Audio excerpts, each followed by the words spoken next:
The following podcast contains spoilers and words that my mother would prefer I did not say. We watch the thing. We watch the thing. Hello everybody and welcome back to We Watched a Thing for another week of fun. This week is a big one. I knew that there was only one person I could get on the show to talk about this film with me. It is the biggest Marvel nerd I know, Sam Hurley from Movie Reviews in 20 Qs. How you doing, mate? I'm doing great, and I don't know if you mean that figuratively, literally, metaphorically, whatever. It's probably all true. I am a beast of a man. So yes, I am a massive Marvel fan. That's correct. Every time Topher and I have spoken about a Marvel movie on this show, you have basically lost it at us through the phone telling us how wrong we are about everything we said. It's funny because like I listen to you guys and I cringe and I just keep cringing, and there's part of me that doesn't want to be that fucking nerd on the internet that's well actually, but there's some things I've just got to call out and be like, what are you guys up to? You know, some things. But that's me to a T. Yeah, so I was so excited to get you on the show to talk about this movie. We are, of course, talking about Eternals, the new MCU film, the 26th film in the Marvel Cinematic Universe. Film was directed by Chloé Zhao, who wrote the screenplay with Patrick Burleigh, Harish Patel, and Kaz Firpo. It's got a massive ensemble cast starring Gemma Chan, Richard Madden, Kumail Nanjiani, Lia McHugh, Tyree Henry, Lauren Ridloff, Barry Keoghan, Don Lee, Harish Patel, Kit Harington, Salma Hayek, and Angelina Jolie. And what is it about, Sam? Tells the story of the Eternals being a creation of the Celestials being the creators of the universe, basically. And the Celestials send out groups of Eternals to different planets to help populate that planet. Once they've finished populating the planet, there's a Celestial inside the planet which draws life force from all the beings that are living on the planet. That Celestial then awakens and destroys the universe, and they start all over again. Yep. So if you haven't seen this film, you're probably sitting there going, "Is this guy on drugs?" Yes, but that is the plot of this film, basically. So we've got these main characters, and it goes through their lives. It shows them over 7,000 years of existence, shaping the planet to get to present day Marvel Cinematic Universe. Yep. Now, you being the nerd that you are, I know that you've read the comics of the Eternals. Is that right? Hells yeah, bitch! Is that a single story arc, or is that that's just a small run, isn't it? That can't be like an ongoing series. So the original Eternals came out in the mid-70s. It was written and drawn by Jack Kirby. Kirby being the creative partner of Stan Lee, who basically they created the Hulk, Fantastic Four, X-Men, quite a few of the main players, not Spider-Man and Doctor Strange. That was Steve Ditko. Yeah. But there's been other runs since then, and certainly it's not very close to the story. Like most MCU films that like basically adopting comic book storylines, they're never very close. Civil War was nothing like Civil War in the comics. Yep. Winter Soldier was probably about the closest that we came to the Winter Soldier in the comics, but at the same time, it's a very loose adaptation. Yep. Okay, cool. Now, before you saw this movie, I know that you had started to see the reviews come out. This film has been wildly divisive. It's the first MCU film to be rotten on the tomato scale. Yeah. Not that we put too much stock in the tomato scale, but, it's something to take note of. I am so curious to see which side of this fence we land on, and I don't know. Shall we hop into it then? Do you want to tell me what you thought of this movie? I do, of course. That's why I'm fucking on this podcast. No. The end. Bye. See ya. It's an interesting one for me because as you said, I'm a massive Marvel nerd. Absolutely love the MCU. Absolutely love everything they've done so far. I get that it's very cookie cutter. I know that people like to apply that to Marvel films, and it's like, well, the villain's always, like a different version of themselves, and of the hero and all that sort of stuff. I get it. There's a lot of similarities, and they've all got parent issues and all that sort of stuff. I get it. So for me, this film, like, I'll start with the positives because I've got a few positives and definitely got a few negatives. But for me, the positives that came out of this was that they tried something different. Yep. This is not like any other MCU film that we've seen before, and I don't know, like, to be honest, and I hate to say this is more like Justice League for me. This is more like Zack Snyder's Justice League, where they basically got very ambitious and basically just thrown a ton out there and hoped some of it stuck. And like visually amazing, Chloé Zhao. I mean, yeah, she's got a great eye for picking up, for creating scenes and creating environments and capturing the essence of characters. Can't fault that. So visually amazing. But I've got issues. So Okay. why don't you start having a bit of a chat before I get into Mr. Negatron? Oh, okay, all right. I think this is going to be an interesting episode then, because I'm going to throw in a BDBC, my friend. Ooh, Big Dizzle's Big Call. This is top 5 MCU for me. This film far and away blows Endgame out of the fucking water. I loved this movie, my friend. So I don't know if that's going to disappoint you or whether maybe you'll be proud of me that I actually liked an MCU film.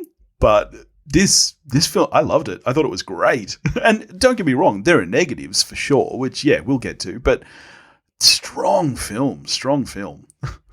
For a guy who loves Tommy Boy, it makes me feel dirty that you like an MCU film this much. It makes me think, man, this film must be actually really terrible. No, if I think it's terrible, maybe it's really terrible. That's all I can say, man. That's all I can say. I didn't go in with strong expectations. Like, I'm not a massive MCU fan, as you know. I've liked quite a lot of them, but I'm not. I haven't been. I think the highest I've given any of them is a 7, right? But I do really appreciate Chloé Zhao and her work. So I was very curious going into this. I knew nothing about it. I'd seen no trailers. I didn't even know that Angelina Jolie was in this film before I sat down in the cinema. I don't think Angelina Jolie knew that she was in this film. I don't think the people making this film knew Angelina Jolie was in this film. How little they gave her and Salma Hayek. See, all the negativeness is coming out. This is what I hate. See, here we go. And this is, all right, I'm unlike you where you started with the positives. I'm going to start with the negatives, all right? Like you said, I can definitely see the similarities between this and Justice League. Yep. The issue with this film is its ambition. The problem is that there are 10 lead characters, all of which are being introduced to us in this film. This isn't like the Avengers where you get a culmination of characters coming together after having seen their origin stories. This film has to do everything for 10 full characters. And not only that, we're not talking about a story that is... It's not even decades old. It's not even centuries. We're talking millennia. It is a lot to fit into one film. To have to establish 10 lead characters in the time that this film does, I actually think for the most part, it does it pretty well. But yeah, you're not going to be able to give all 10 of these characters the same level of care. And I do think that is its biggest flaw. That said, this MCU film probably has the least amount of human lead characters in it, and by far feels like the most human story to me. Like this, even the characters that don't get the same level of care taken with them as others, I actually still cared about. I think they're all unique. Not only do they have unique powers, they have unique struggles, unique journeys. They care about different things and have different values. And the fact that we do see so much of human history in this film, while there's too much there, and I do think the first half of this film in particular drags a fair amount, I don't know. I think that this film feels really, by far, the most human story to me. Like, I actually cared about this film, I think, which a lot of the time with MCU films I kind of don't. Yeah, fair enough. Like for me, the human story of the MCU films, I'm not really there for that. I'm there for the spectacle, and I feel like I don't need to have that human story because I'm so familiar with the characters and like their representation that I already know, like a simple line between two characters is enough for me to be like, oh yeah, that's true to the character in the book sort of thing. Yeah. I know where it's coming from. Certainly for me, my biggest takeaway from this is even though it's relatively long, it doesn't feel like enough. There's too much and not enough at the same time. There's very ambitious, you're right. Like there's too many characters in this for you to care. So when Salma Hayek dies, when when Gilgamesh dies, it's like, oh well. And it's sad because I legitimately feel like this could have been a great TV series.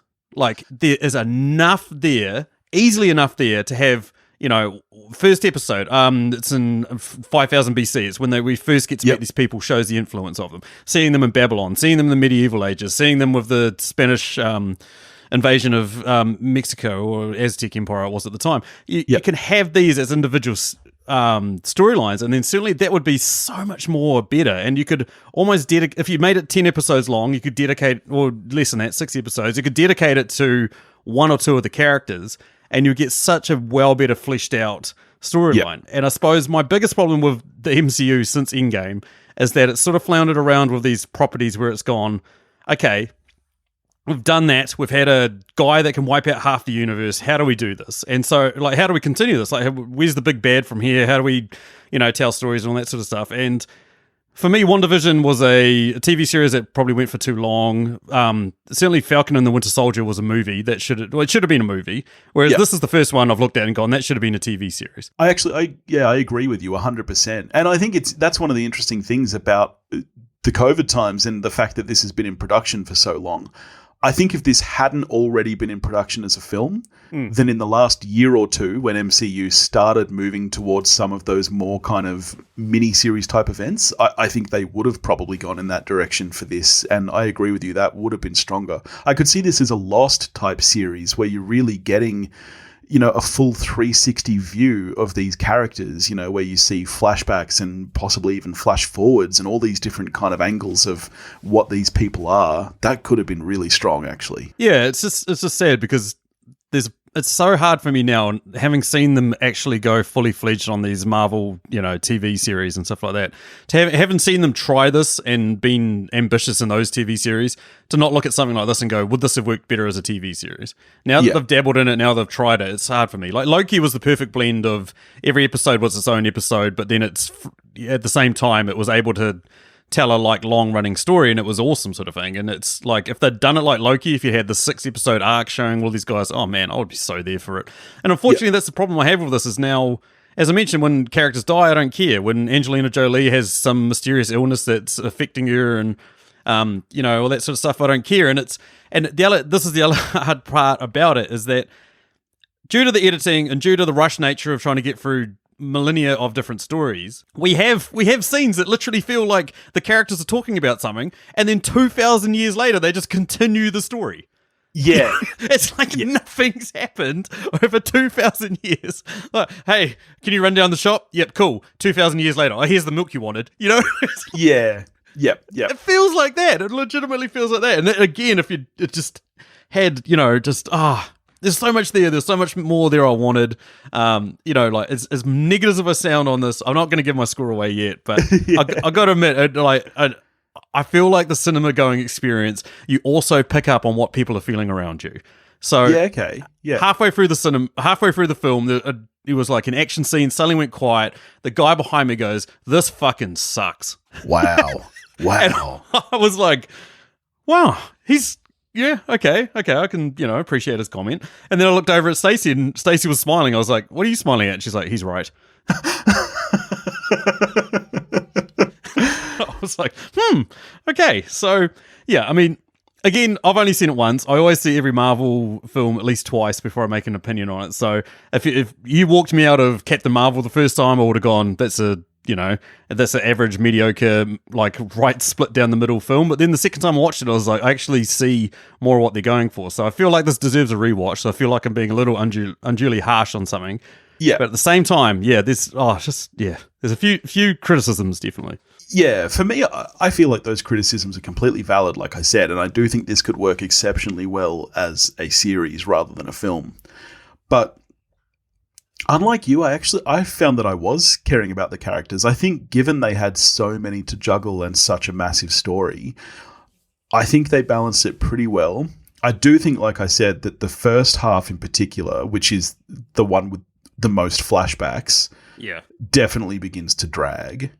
And this film should be half an hour shorter. But like you say, it's already in some ways too short. But there's also not enough material for 2 films, for example. Like there's no way to split this down the middle, I don't think. Yeah, because you'd basically be putting filler in, which you can get away with in TV series. Yeah. You can't really get away with in a movie. You can't really suddenly have a, random segue to 2 characters that, need elaboration or need discussion.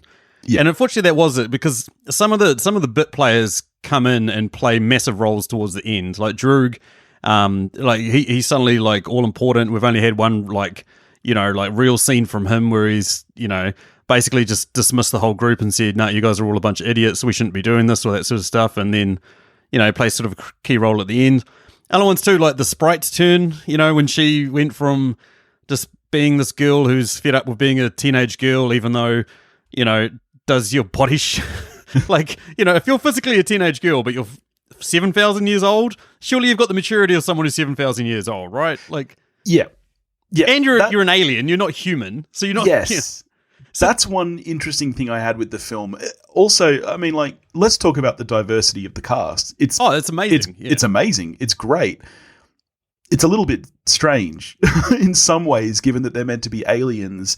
They all have different accents. They're there for 7,000 years living in different parts of the world, but their accents don't change. I know people who've moved to the UK for a year or two and all of a sudden adopt a different accent. No comment.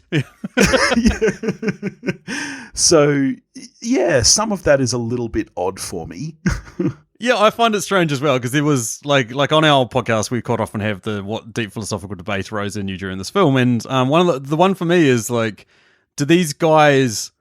First of all, do they change body shapes and hair and all that sort of stuff? Because, like, let's be honest, they're very fortunate to have modern haircuts, and 7,000 years ago, and they just maintain those bodies for all of millennia. Like, that's lucky for them, sort of thing. But yeah, it's one of those things that's just like, it's kind of odd. It's kind of strange. The amount of weight I could gain in 7,000 years would be staggering. If I was immortal, if I couldn't have a heart attack, you have no idea how many double quarter pounders I would be smashing.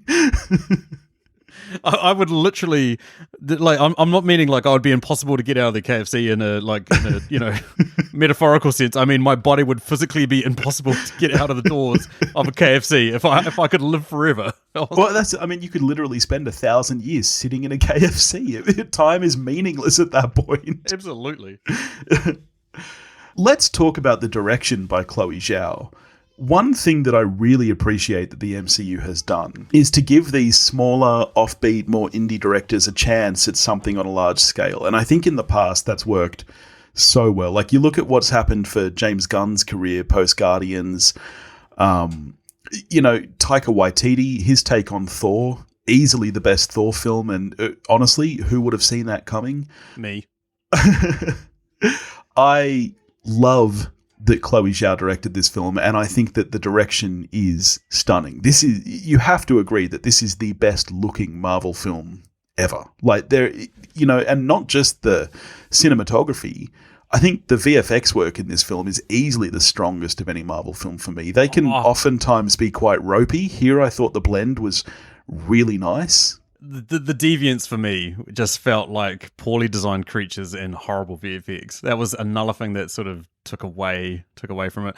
Great ideas of these mutated dog / animal type things, but certainly as I didn't find that all that engaging or whatever. But yeah, visually you're right. Like, absolutely. You and Topher were talking about this, about how Kevin Feige got really surprised at Chloé Zhao when Chloé Zhao was turning in dailies, and he was like, "Oh, here's some shots," and he's like, "Oh, what green screen did you use for these?" And she's like, "No, it's the natural environment, Kevin." Yeah. And there is an over reliance of the MCU on green screens and creating environments, and for her to refreshingly keep it quite grounded in a way, and just use nature at its best. It's similar to like Peter Jackson and Lord of the Rings. It's like, let's take the best aspects of New Zealand and transcribe them into film and do it that way. And absolutely amazing cinematography. I can't fault Chloé Zhao, and the only thing I sort of feel is that it was great that Marvel gave her an opportunity, but you sort of feel like at least Taika Waititi had quite a few films under his belt, and James Gunn did as well. Like, that sort of progressed progressed up, and they took over. Or James Gunn took over a property that he was obviously intensely in love with, very passionate about. Very passionate about. Taika Waititi took a pre-existing thing that was failing and gone, hey, how can I make this work? And I feel like for Chloe, this is huge. This is a super set of superheroes, way more powerful than the Avengers. And to try and create all these backstories and all these stories, yeah, I mean, I don't think anyone could have done a better job. I'll put it that way. I feel like the odds were stacked against her, and she did a reasonably successful job, but at the same time, it's a hard slog. Yeah, I think for me, the one thing that lets the film down the most, and like I said, I agree with what you're saying, but for me, the characters really worked, and I liked their individual developments, even though it did at times feel rushed. For me, the stakes are just too high, and this is a problem that we get with every Marvel film. Not every film needs to be the end of the universe. But you're right, we've progressed to a point now where these characters are, as you say, stronger than the Avengers. They are literally immortal. There is only a handful of things that can kill them and a handful of things that really can make them care. So where else do you go? But I am so sick of the end of the world, because it actually, the stakes are so high that they cease to exist, because you know that that's not going to happen by the end of the film. Yeah, exactly. Yeah. So for me, that just completely ruins it. They could have kept it like a way more grounded level where they thought they'd killed off the Deviants. However, the Deviants had come back in a mutated form, had paired up with maybe another intergalactic threat, and they were, hunting them down. And one by one they were getting killed off. I think that would have been a way better film to introduce. And yeah, I mean, I brought up Guardians of the Galaxy. I think that was a big pill for audiences to swallow, especially because Marvel up to that point had been so just focused on Earth. And people that read Jack Kirby comics, he was 30 years ahead of most other people in terms of comics writing. But this story, I was watching this and I thought to myself, the average moviegoer is going to be sitting there going, what the actual fuck is going on here? And you're right, certainly the whole scope of this isn't just the world ending. This is the entire universe being destroyed. Thanos wiped out half the universe. Well, what can we do bigger than that? Wipe out the other half? Yeah. Well, let's turn to the cast then. I think all the performances in this film are very strong. I think Kumail Nanjiani is a genius. I think he, for me, really steals the show in every scene he's in. Gemma Chan as our lead, Cersei, is wonderful. It is an odd choice to have Richard Madden and Kit Harington in this film, both in love with a woman called Cersei. Yeah, it's odd, right? Took me out every time. pretty weird. Robb Stark is rolling over in his grave right now. Yeah. But yeah, I thought all the performances were really strong. Are there any that you thought were a little weak? No, look, I loved all the performances in this, bar one, and we'll get to him very soon. Oh, interesting. But, yeah, interesting is right. Every single one of them was great, and they did the best with what they had. I'm a massive Salma Hayek fan, massive Angelina Jolie fan. I'm so glad that she's back doing blockbusters, because she carries a presence, an ethereal beauty, as well as a screen presence that's, hardly anybody can replicate. So to see her in this was this is awesome. And then the other characters like Madden, I mean, it was obvious from the get-go that he was obviously a bit dodgy for me. I was just no, something's not right with him. Kit Harington, seeing him actually have fun, Yeah. Gemma Chan was great. It was kind of funny that she became the main character of this film. It was sort of, it's like when you see the promotion for it and you see Salma Hayek standing in the front, or you see Madden in quite a lot of the action scenes, given that he's pretty much Superman. So, his action is going to be way better than most of the other characters. It was kind of surprising when Gemma Chan took over as basically being the lead. But I loved it. Because I think she's an incredibly talented actress. I don't know what's going to happen when she comes up against Minerva, who she played in Captain Marvel. That's going to be an interesting situation. Yeah. Given that she's already been in the MCU before in a semi-prominent role. But yeah, we'll see what happens. But she's awesome. Yeah, there's not a single cast member during the standard runtime of the film that I was like, oh, okay. There wasn't one that I was like, yeah, I've got problems with that. Brian Tyree Henry was also good. Haven't really mentioned him enough, but the one that threw me the most was the first post-credit scene. Pip the Troll comes out. Yay, Patton Oswalt, that's great. And then Star Fox, aka Eros, comes out, and it's played by Harry Styles. Harry Styles. I was like, oh no, what have you done now, Marvel? You've sold out. You're catering to the teenage girl audience, you motherfuckers. Who I didn't recognize. My wife turned to me and she said, Harry Styles is in this? And I was like, who? Don't lie, Billy. We know you're a massive One Direction fan. But yeah, Harry Styles. I mean, I'll give him a chance. You know what I mean? It's one of those things when like they were announced, like when they announced Chris Evans as Captain America. I was like, really, the guy from Not Another Teen Movie? With the horrible Human Torch out of those Fantastic Four movies that sucked. So this is going to be interesting. So I've got to give him a chance. But I must admit, when he popped up and all swami and all that sort of stuff, I was like, oh, no. Now, I'm assuming with a name like Star Fox, even though he's Thanos' brother, he's a good guy, right? He is. So basically, when he was born, he was basically a normal birth and became another Eternal, whereas Thanos somehow got a bit of deviant DNA mixed into him, hence why he's so ugly and purple and stuff. Yeah, okay. But if you... Listeners, here's something fun for you to do. Google Star Fox /Eros the character and have a look at his history. And yeah, he's kind of a massive creep. He's kind of like, don't want to get into it too much, but he does some things to some people that are pretty flippin' disgusting. So yeah, okay. Here's one problem that I've begun to have with the MCU, and it's been a problem for a while. There is too much. And if you are someone who is going to watch all of them, that's great. I'm never going... I haven't watched Winter Soldier. WandaVision is the only of the series that I've watched. I'm never going to catch up on that stuff. Due to cinema closures, we've only just got Shang-Chi here, so I haven't seen that yet either. There is just too much reliance for me that there is an expectation that you know things. So... I wasn't excited about Star Fox because I don't know who the fuck that is. The second post-credit scene, which let's talk about, which I'm assuming is setting up Kit Harington as a much larger player, and I think that's great. I was actually surprised when his character dipped out of this film. Yeah. And I would love to see more of him going ahead. I don't know why I'm supposed to be excited about that because it's almost too small to even be called a tease. Yeah. So if you're like me, you know exactly what it's alluding to. And what it's alluding to is pretty intense. Any listeners, if you don't want to hear some Marvel spoilers, I'm going to just drop them on you right now as to what all that meant at the end. But basically, back in Arthurian days, there was a guy, Sir Percival, and him and Merlin and somebody else created what's called the Ebony Blade, which turned out to be one of the strongest weapons in the Marvel universe. I think it's maybe even stronger than Mjolnir.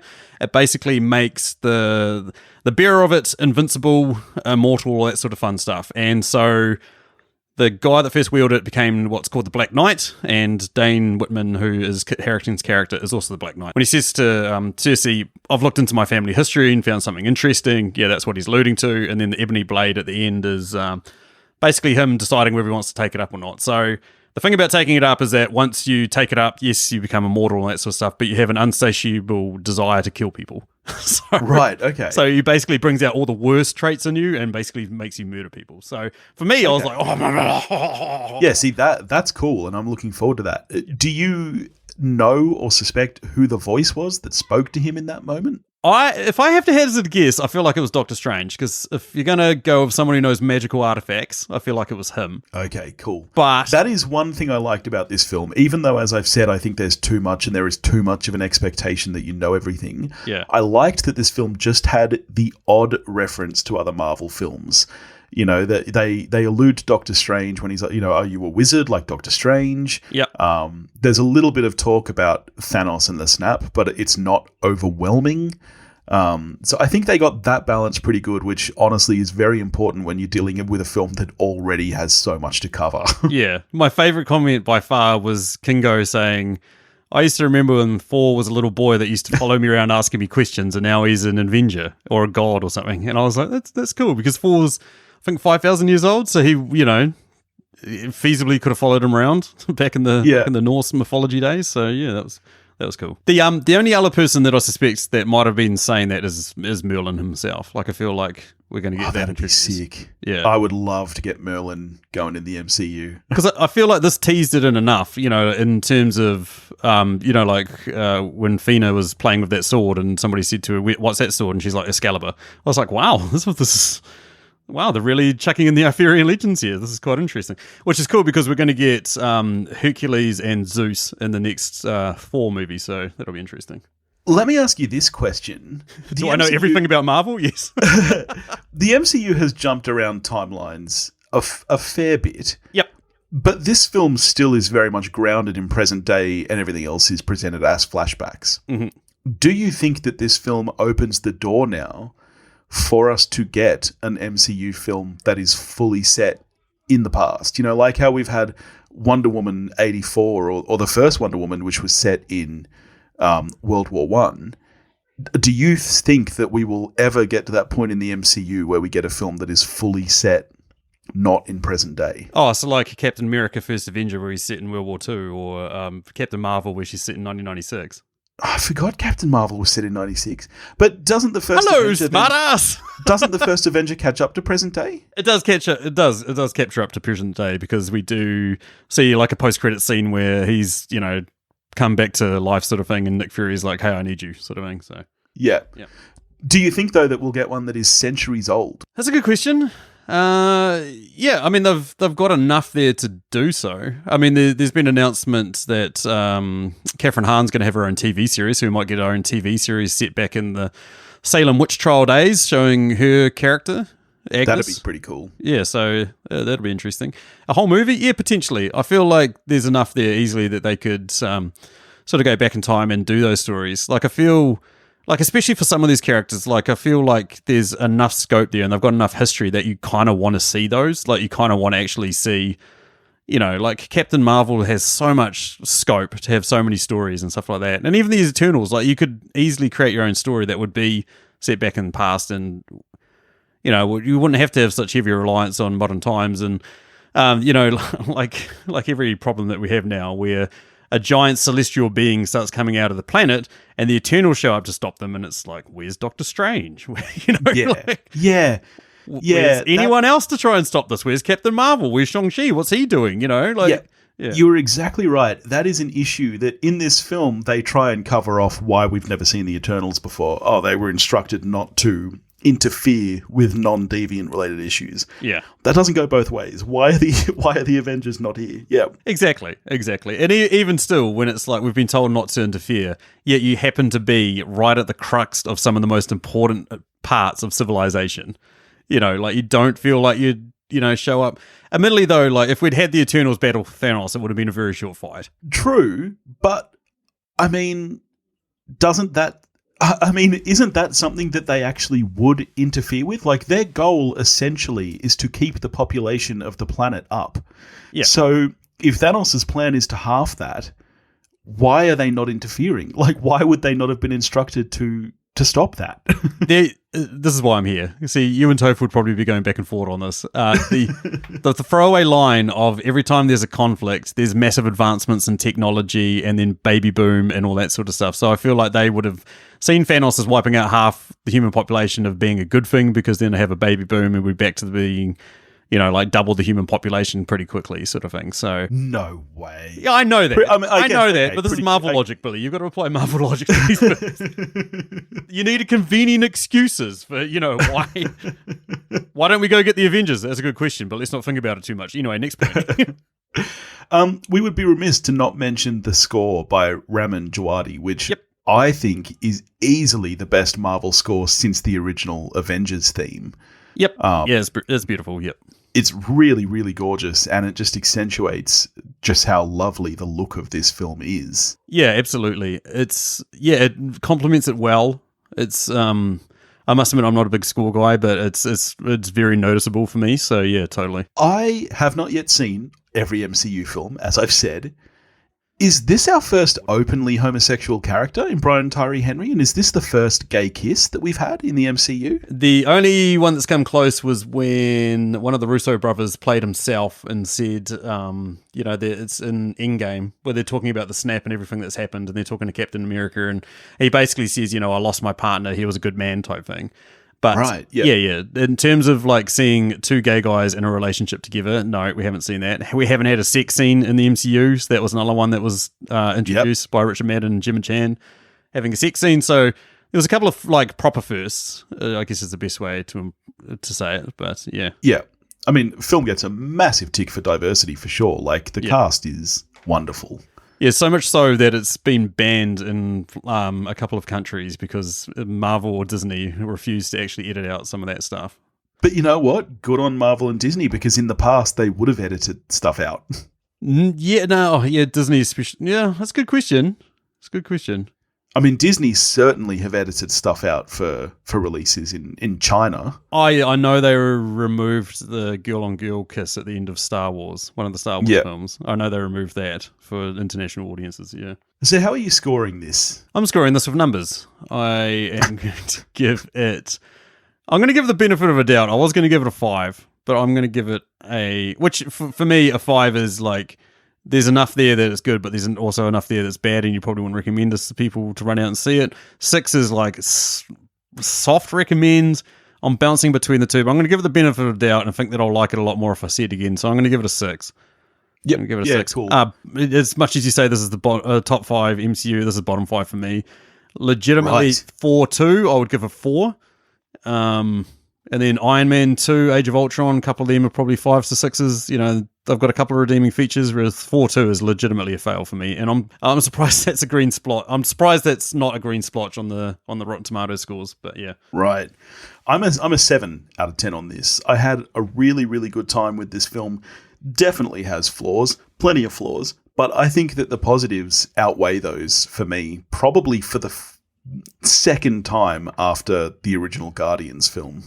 Yeah, fair enough. Oh, cool. You enjoyed it more than me. Did you expect that? Did anyone expect that? Who would have thought that? An MCU film where I would be a higher score than you? That's insane. It is insane, right? It's absolutely insane. All right. Well, can you tell people where they can find your wonderful show, Sam? I host the podcast Movie Reviews in 20 Qs. We are doing this film. We've got 20 questions that we're asking about it. If you want to come and listen and find out which Eternal I think was the first to have sex with a human, stuff like that, really in-depth questions that really probe right into this. Or, stuff like, if I was an Eternal, what technology, if I was Faustus, the guy that creates all the technology, what bit of technology I'd leave in the ground 5,000 years ago just to troll humanity now when they dig it up and go, what the hell? This fleshlight's 5,000 years old. What's this doing here? So questions like that, it's a comical, but at the same time, we try to ask poignant, comical, and weird questions about stuff. So we kind of try to take a bit of a abstract approach, but at the same time, you get enough of actual proper film criticism in there. So that's the podcast, Movie Reviews in 20 Qs. Billy will be on a show at some point in the future. We've got to tee him up to come back on, and we may even be having Topher on because that's exciting. We keep toying with the idea of films to do so that him and Billy won't be able to do them together. So we might be doing Dune. Well, speaking of Topher and Dune, Topher is joining me this Thursday talking about Lynch's 1984 Dune. Really? Oh. Yes, really. So that's going to be fun. The return of Toph to the show. And then the week after that, I'll be checking out Red Notice with Dan from Netflix and Swill. I would rather hang myself than watch 1984's Dune. I actually have rewatched it recently. That's why I'm saying this. It's legitimately terrible. Well, listen next week to find out. In the meantime, if you want to get in touch with me, you can do that at wewatchedathing.com or wewatchedathing@gmail.com. You can find me on Facebook, Instagram, and Twitter, all under the handle @wewatchedathing. If you want to help support the show, you can do that at patreon.com/wewatchedathing, and I'll catch you on Thursday. Go watch a movie, folks. Hey!